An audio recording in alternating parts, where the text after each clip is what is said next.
Hello guys, welcome back to the channel, and as per usual I shall just get to it. So another good page of consistent good results for my sketching.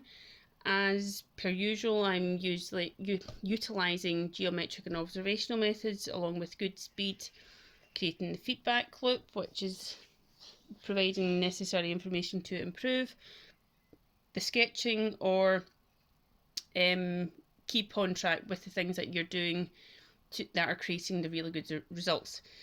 So these two sketches took 3 minutes.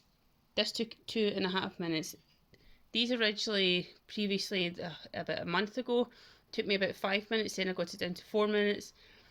Now it's down to 3 minutes, and I eventually wanted to get to at least a minute and a half. Yeah, at the most a minute and a half, beg pardon.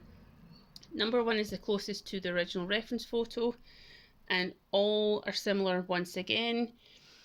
And I'm really happy with the fact that all my sketches are now becoming very similar, and that shows consistent improvement along with my quick speed, my accuracy, and ratios in the layout and the structure are all improving, and that is because of this learning method.